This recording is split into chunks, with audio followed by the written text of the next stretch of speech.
Buat Allah membolak-balikan hati itu lebih gampang dari kita ngebolak-balikin tangan kita. Gampang banget nih. Jadi nggak ada yang di mata Allah atau dalam persepsi Allah ada hati yang kayaknya nih susah banget nih dibolak-balik. Jadi kamu mending nggak usah ke situ lagi deh. Saya juga kewalahan ngebolak-balik hati dia. Enggak, mudah. Terus kenapa ada yang dibiarkan, ada yang dibalikan hatinya? Karena ada yang pantas, ada yang tidak pantas. Jika kita sudah punya kepantasan, Allah akan balikan hati kita kepada kebaikan. Allahumma habbib ilainal iman wa zayyinhu fi qulubina wa karrih ilainal kufra wal fusuqa wal isyan waj'alna minar rasyidin. Hafal doa itu? Nanti cari di YouTube lah ya. Ya Allah, jadikan kami cinta kepada amal soleh dan jadikan rasa cinta itu indah di dalam hati kami. Jadikan kami benci kepada dosa dan jadikan kami termasuk orang-orang yang mendapat petunjuk. Allah bolak-balikan. Gitu juga dengan hati calon mertua. Gimana pun dia ngeblok, nggak boleh masuk lah, gerbangnya digembok segala macam. Cuma gerbang. Mau 1000 lapis gerbang, kalau hatinya dibalikin, hilang semuanya tuh. Gampang banget kan? Buktinya malam ini nih. Allah membolak-balikan hati kita yang tadinya punya macam-macam rencana pada malam minggu, akhirnya Allah balikan hatinya, udah ke Masjid Agung aja deh. Bukan karena saya, bukan karena pemuda hijrah, bukan karena teman-teman panitia, tapi karena Allah mengikat hati kita, mengarahkan hati kita untuk bisa datang ke masjid. Sehingga ribuan anak muda tiba-tiba memakmurkan dan meramaikan majelis ilmu.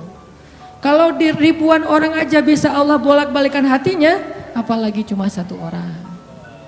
Ya, ada berapa ribu sekarang? 15.000? Lebih nih Masjid Agung ini daya tampungnya berapa? 10.000 ya? Sampai keluar. Berarti sekitar 20.000. Ini benar-benar sesuai dengan yang dulu banget saya harapin 2 tahun yang lalu bisa ngalahin Tomorrowland. Minimal DWP lah ya. Bisa ngalahin DWP atau kalau bisa Tomorrowland. Saya pernah kemarin tuh acara taklim di Pekanbaru, Anur, yang datang sekitar 25.000 anak muda di depan masjid penuh. Malam yang sama ada acara juga di mall, tapi acaranya sepi, yang taklimnya rame. Masya Allah. Habis itu baru ke mall. Tetap aja sama-sama rame. Intinya teman-teman mudah buat Allah. Sama kayak Allah membolak-balikan hati Nabi Muhammad, mertuanya Ali bin Abi Thalib. Padahal udah yang datang itu kurang keren apa coba? Abu Bakar. Secara fisik terkenal Abu Bakar itu orangnya putih, nggak terlalu gemuk, jadi badannya tuh bagus. Terus orangnya dermawan, akhlaknya paling mulia dan nggak pernah syirik sejak zaman jahiliyah. Di antara sahabat Nabi yang gak pernah melakukan dosa syirik sejak zaman jahiliyah, Ali dan Abu Bakar. Malah Abu Bakar tuh waktu kecil pernah diajak sama ayahnya untuk nyembah patung. Begitu ayahnya selesai ibadah nyembah patung pergi, itu patung diludahin sama Abu Bakar. Dilemparin kotoran sama Abu Bakar. Apa sih lo patung doang masa disembahin? Kalau lo bisa balas gua, coba lo balas, dilemparin. Ternyata gak balas. Dari kecil juga Abu Bakar itu udah gak pernah syirik. Orang yang sangat terjaga, hanif. Dan julukannya juga sama dengan julukan Nabi Ibrahim, Siddiq. Wadhkur fil kitab Ibrahim innahu kana siddiqan nabiyya. Ibrahim Siddiq, Abu Bakar Siddiq, sama nih. Bahkan Nabi sering membandingkan Abu Bakar sama Ibrahim. Engkau wahai Abu Bakar seperti Ibrahim. Engkau wahai Umar seperti Musa. Ya iyalah Umar ya. Musa kan gak sengaja Noel orang langsung meninggal kan ya. Ngelihat Bani Israel agak ramai gitu lagi mau gelut sama orang Kipti. Karena Musa kasihan kepada Bani Israel yang lemah, akhirnya dia cuma ditakol dikit lah si orang Kipti ini teh. Cuma apaan sih lo? Meninggal. Belum diginiin baru gini doang coba. Jadi kalau dulu ada ultimate fight kayaknya Musa tuh juara bertahan tuh. Nah kalau di zaman Nabi orang kayak Musa, Umar, jawara Quraisy. Kalau ada yang macam-macam sama Umar, lo berani sama gua. Nih lo lihat nih. Nggak ada yang berani sama Umar. Kalau lo pengen istri lo jadi janda, anak lo jadi yatim, lo tunggu gua di belakang gedung itu. Gedung, bukit. Nggak ada gedung dulu teh. Nggak ada yang berani nungguin Umar. Lancar aja tuh hijrahnya. Artinya Abu Bakar tuh sering dibandingkan kayak Ibrahim. Terus dengan Nabi akrab banget tuh Abu Bakar. Jadi kayak soulmate-an berdua tuh. Belum dapat risalah Islam juga, Nabi itu kalau jalan sama Abu Bakar, jalan yuk kemana? Ngopi, kalau bahasa kita teh, ngopi sama Abu Bakar berdua. Dari zaman sebelum Islam juga Nabi itu dalam tanda petik udah sering ngopinya sama Abu Bakar. Coba, enak gak nolak teman ngopi kita? Agak susah kan, dia ngajak kemana, gak enak kan nolaknya, ya udah gua datang gitu. Ali ngerasa, wah nih yang datang nih saingan berat nih. Pernah bersaing dengan orang kayak gini? Pernah, cuman sering kalah. Gak ada saingan juga masih ditolak ya, apalagi ada saingan. Nah itu mah saya banget, bukan teman-teman. Udah biasa ditolak, pada akhirnya diterima juga. Karena saya gak mau menyerah. Datang Abu Bakar, mau ngelamar Fatimah. Ali pas tahu berita itu, ya udahlah berarti pupus harapan. Hashtagnya berhenti aja. Udah gak bisa ngapa-ngapain. Tidak lama kemudian setelah Abu Bakar lama di rumah Nabi terus pulang, Ali merhatiin wajah Abu Bakar nih, wajah diterima atau wajah ditolak nih. Ternyata dapat kabar Abu Bakar ditolak sama Nabi. Yes, kata Ali. Abu Bakar ditolak sama Nabi. Cuman sisi lain, Ali makin gak pede. Kalau Abu Bakar aja ditolak, siapa saya? Bahkan lebih ditolak lagi. Jangan-jangan belum sampai di pintu juga, udah Ali pulang aja deh. Abu Bakar aja ditolak. Yang kurang apa coba? Akhlak luar biasa, agama terbaik. Bahkan umat Islam paling baik imannya tuh. Dan amal solehnya Abu Bakar. Gak ada tandingan lah. Mau ngelihat surganya di akhirat. Orang kaya di dunia dan kaya di akhirat tuh Abu Bakar tuh. Ada orang yang di dunia miskin, di akhirat kaya. Di akhirat miskin, di dunia kaya. Kalau Abu Bakar, dunia akhirat kaya. Surganya Abu Bakar tuh dikelilingin sama Jibril. Jadi Jibril lagi pengen ngukur surganya Abu Bakar. Terbang setahun. Udah setahun terbang, itu baru di pinggirnya surga Abu Bakar. Belum sampai ke tengah. Padahal Jibril itu kecepatannya lebih tinggi daripada kecepatan cahaya. Bayangin, udah setahun perjalanan cahaya baru di pinggir surganya Abu Bakar. Belum juga masuk, belum sampai ke alun-alunnya surga Abu Bakar. Baru juga perbatasan coba. Kurang apa Abu Bakar? Ditolak sama Nabi. Duh, makin gak pede, kata Ali. Cuma gak pakai, bukan orang Sunda soalnya. Gak lama kemudian datang lagi. Cowok keren, jawara Mekah, Umar datang. Assalamualaikum. Suaranya agak-agak gitulah. Walaupun susah nirunya, cempreng soalnya. Assalamualaikum, waalaikumsalam kata Nabi datang. Pas diintip sama Ali, tanya-tanya ke teman-temannya, ada berita apa nih trending topik. Ternyata trending topik di Twitter, Umar melamar Fatimah. Wah rame lagi viral di mana-mana. Makin, aduh saingannya berat-berat gini gak ada yang di bawah saya gitu yang datang, biar saya agak-agak pede gitu. Ternyata Umar pulang juga ditolak lagi sama Nabi. Ali yes tapi tuh gimana ya kalau Umar aja ditolak, yang paling kuat bisa menjaga Fatimah banget kan. Kalau ada apa-apa Fatimah tenang aja ada gua. Naik motor berdua sama Umar gitu kan, kalau zaman kita mah ya. Sengaja gak bawa jas hujan. Kalau udah hujan buka baju kasih ke ceweknya, gak pakai baju memotoran. Cowok banget lah itu mah ya. Pulang-pulang sampai ke rumah minum antangin. Umar tuh jawarannya. Nabi kan pasti tenang banget ngasih anak ke orang kayak Umar. Keluar dia singa, di dalam dia kucing Anggora. Maksudnya apa? Dia tuh gak pernah kasar sama istrinya. Walaupun dia keras kepada musuhnya. Kalau dimarahin istrinya, diem aja. Udah selesai dimarahin, udah mah, udah. Ya udah pergi nyari teman. Mau curhat habis dimarahin istri. Pergi ke rumah Nabi. Pas di depan rumah Nabi kedengaran dari dalam, Nabi juga lagi dimarahin istrinya. Nabi juga diem aja. Ini teladan orang-orang soleh. Jadi yang keren tuh bukan yang gampang marahin istri, tapi yang gampang dimarahin istri. Setuju yang di atas? Cowok keren itu bukan yang gampang marahin istri, tapi yang gampang dimarahin istri. Pah, ya mah. Di dalam rumah tuh ya mah, di luar apa lo? Tuh cowok keren tuh. Pas Nabi keluar, ada Umar. Ya Rasulullah, Umar gak mau ngebahas, gak mau komen lah. Daripada komentar di blog kan, diam aja deh gitu. Udah selesai jalan sama Umar. Umar nanya, ya Rasul saya tadi habis dimarahin istri. Mau ngajak Rasul ngopi, curhat, Nabi juga lagi dimarahin. Kata Nabi, bagaimanapun dialah yang mengurus rumah. Dia yang mengurus aku, keluargaku. Nabi nyebutin kebaikan-kebaikan istri. Gak mau nyebutin, dasar emang perempuan emang kayak gitu ya. Saya tuh Nabi loh, masa Nabi dimarahin, kamu paham gak sih perasaan aku? Gitu. Enggak, Nabi gak ngomong kayak gitu. Nabi cuma membicarakan kebaikan istrinya. Umar yang datang ditolak.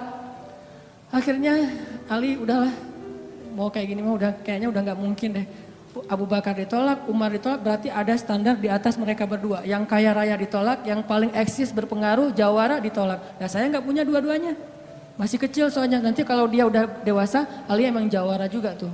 Malah gladiatornya Nabi kan. Ketika orang gak berani menantang seorang musuh, Ali yang berani. Saya Rasulullah, Ali itu. Akhirnya Ali diam-diam aja, udah gak mau ngebahas lagi tentang Fatimah. Udah aja tutup bab tentang Fatimah. Sekarang yang lain aja deh. Tapi teman-temannya ngegojlokin terus. Ali. Kalau bahasa kita jomblo gitu. Dibully terus. Ustadz posting bully. Teman ngomong gak bully. Pokoknya bully nasional aja. Karena dibully-bully terus. Akhirnya Ali memberanikan diri. Ya udah datang deh bertamu. Pokoknya malam ini diterima, ditolak. Walaupun kemungkinan besar ditolak. Saya harus datang dulu nih sama Nabi. Beraniin diri. Gak usah majang mikir. Datang. Assalamualaikum, waalaikumsalam. Ali masuk. Nabi kan senang banget sama Ali ya. Kesayangan Nabi banget lah pokoknya Ali itu. Duduk, ada apa Ali? Enggak, cuma pengen silaturahim. Enggak ngomong apa-apa coba. Cuma pengen silaturahim. Nabi sehat, mau diambil air hangat. Pokoknya gitu-gitu aja.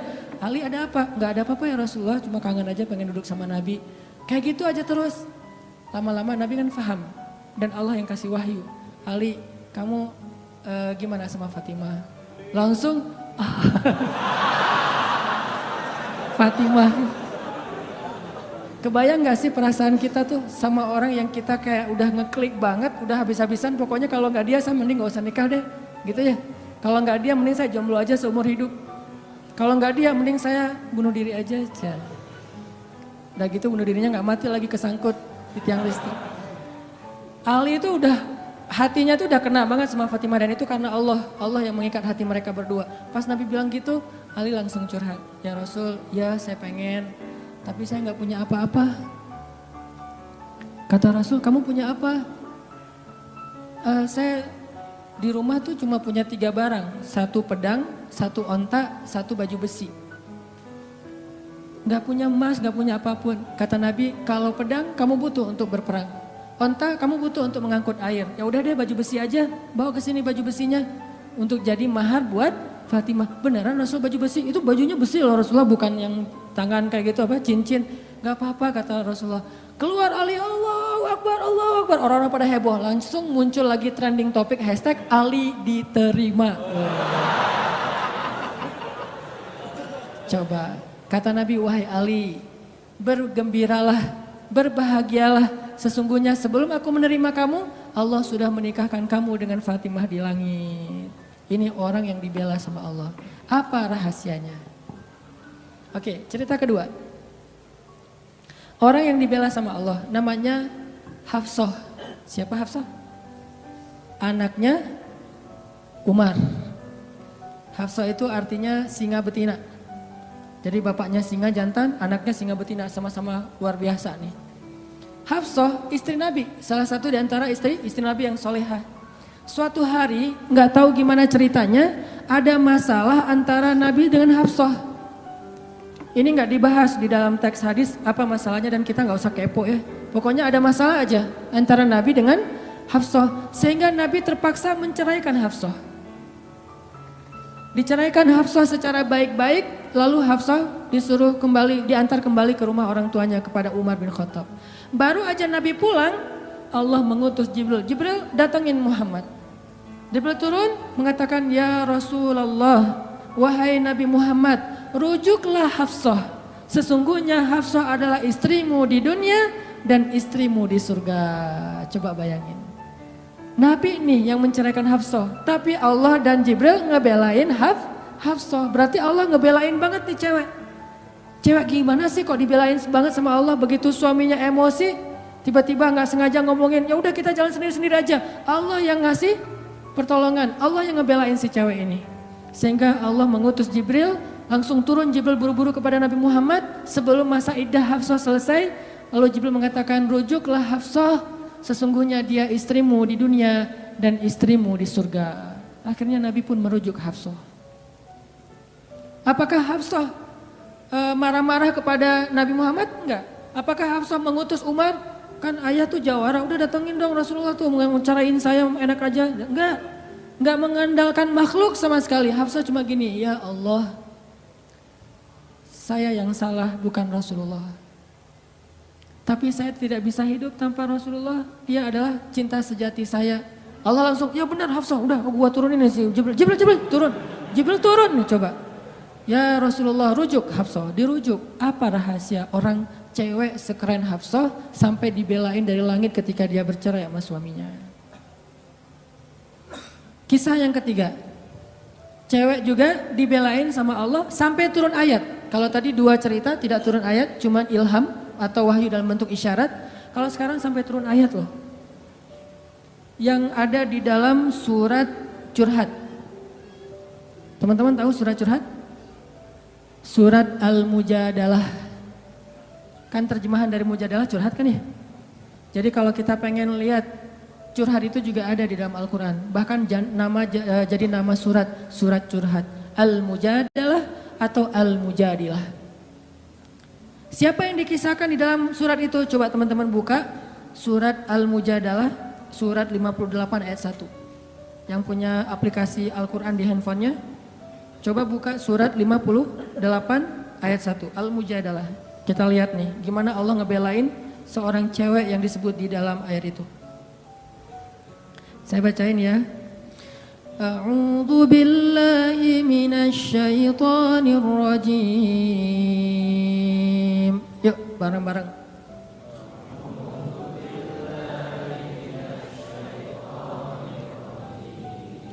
Bismillahirrahmanirrahim.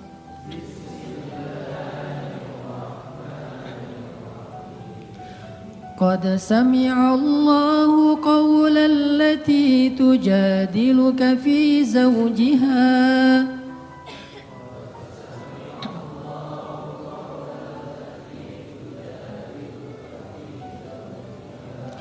wa tashtaki ila Allah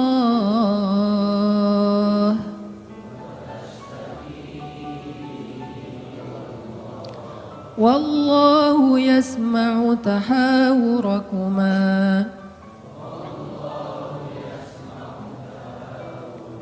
innallaha sami'un basir.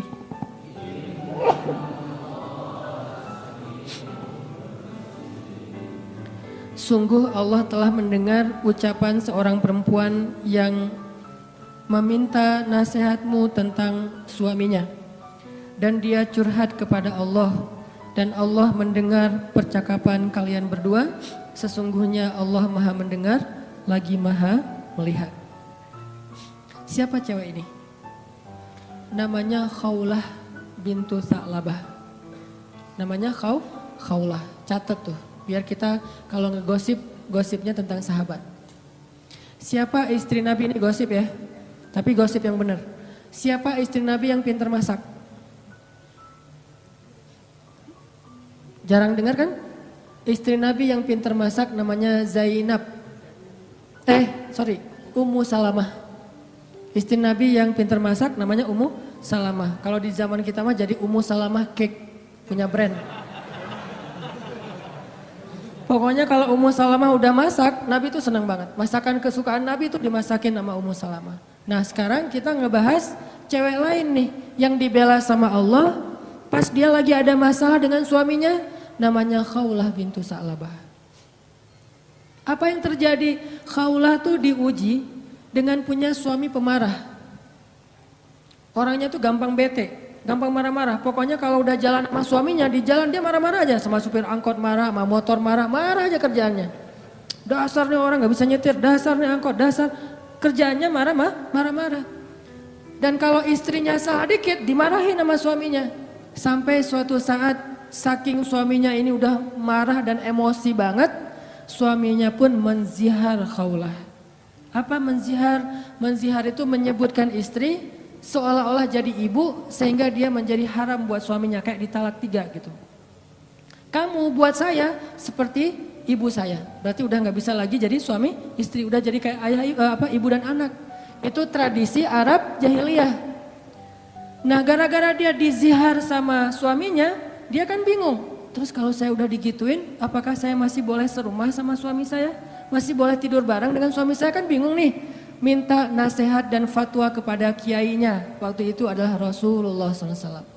Datang nih kaulah ke Nabi dalam wajah yang sedih. Baru dizihar, ditalak 3 sama suaminya, dia datang, ya Rasulullah. Apa hukum seorang suami yang mengatakan kepada istrinya, engkau bagiku seperti punggung ibuku. Artinya udah gak halal lagi. Nabi mengatakan kalau gitu engkau wahai Khawlah sudah cerai dengan suamimu. Udah gak bisa lagi bareng, bersabar wahai Khawlah. Akhirnya Khawlah pun pulang dalam keadaan sedih, dia curhat kepada Allah, ya Allah. Memang suami saya itu banyak salahnya. Memang suami saya itu pemarah. Tetapi dialah cinta pertama saya, coba. Ketulusan cinta cewek. Dialah cinta pertama saya. Dan dia gimana bisa hidup, siapa yang akan ngerawat dia kalau dia menceraikan saya? Selama ini yang ngerawat dia cuma saya. Ya Allah bagaimana ini? Watashtaki ilallah. Minta nasihat kepada manusia tapi curhat kepada Allah. Itu ayatnya tuh. Tujadi luka watashtaki ilallah. Dia minta fatwanya kepada kamu Muhammad tapi curhatnya kepada Allah. Jangan terlalu sering curhat kepada manusia. Bahaya. Apalagi dua-duanya masih jomblo. Kita curhat ke teman kita, gue lagi kecengin cewek nih. Kayaknya soleha banget, hafal juz 30. Oh gitu? Ya. Anak mana? Ya sekampus sama kita, namanya si Fulan dan seterusnya, disebutin identitasnya, CV-nya udah lengkap. Ternyata dia duluan yang maju. Ditikung di tengah jalan, kan itu berat banget ya. Gara-gara apa? Kok dia tahu tentang cewek itu? Gara-gara curhat kita. Allah tidak pernah menikung hambanya. Hamba sesama hamba saling menikung. Muncullah adegan nanti datang di acara wedding mantan. Udah gitu nyanyi kayak gitu yang baper-baperan gitu ya. Nangis berjamaah. Ini karena sering curhat kepada manusia. Manusia juga kadang-kadang nyebelin. Kita curhatnya sedikit baru opening, dia udah balas curhat lebih banyak lagi. Gue habis diputusin, caranya gak enak lagi tuh. Gimana gak enak? Dia cuma ngomong gini, kita jadi adik kakak aja ya. Kan berat banget buat gue. Oh gitu, lu masih mending, gue lebih parah dari itu. Cerita dia tuh, akhirnya dia yang curhat sama kita. Itu ke manusia. Kalau ke Allah nggak gitu. Allah maha sami'un, maha mendengar. Arti sami'un itu nggak pernah lelah mendengar. Itu arti sami, nggak pernah lelah mendengar. Kita curhat semalam suntuk juga, Allah tetap sayang sama kita. Udah ya, kelamaan curhat kamu, yang lain hamba-hambaku masih banyak tuh. Nggak ada kayak gitu. Makin kita lama curhat sama Allah, makin Allah sayang sama kita. Makin kita lama curhat kepada manusia, makin dia sebel sama kita. Bayangin kita telepon teman kita, baru juga 10 menit, maaf ya udah lowbat, maaf ya gue harus ngangkat jemuran, maaf ya dan seterusnya. Manusia, tapi Allah sami'un, maha mendengar. Arti maha mendengar ini, Allah tuh gak pernah bosan ngedengerin curhat hambanya. Jadi bukan hanya dia ambil dari angle Allah maha mendengar segala ucapan kita, bukan cuma itu angle-nya. Ambil angle-angle yang motivasi. Ternyata Allah itu gak pernah bosan, gak pernah capek ngedengerin curhat kita. Jadi kalau kita pengen curhat yang panjang, yang gak akan pernah dicuekin. Kadang-kadang kita curhat lewat telepon ke teman kita, di loudspeaker dia ngapain gitu ya. Kok gak ada suara dia, kok diam-diam aja. Kamu dengar kan? Dari jauh dia langsung lari, iya dengar, terus pergi lagi. Kita ngomong sendiri, teleponnya ditaruh di atas bantal, dia pergi. Itu manusia, Allah enggak. Wa idza sa'alaka ibadi anni fa inni qarib. Kalau kita tanya ke Allah pengen curhat, Allah bukan menjauh. Apa-apa, sini, dekat. Allah malah mendekat kepada kita. Apa? Wahai hambaku ada apa? Kalau teman kita menjauh, kalau Allah mendekat coba. Sami'un qaribun. Orangnya tuh qarib, kalau bahasa kita karib, akrab orangnya. Bukan orangnya, zatnya. Allah itu zatnya akrab, asik gitu. Nggak bakalan nyebelin. Allah gitu banget sih, saya udah capek-capek curhat semalaman ternyata nggak didengar, nggak.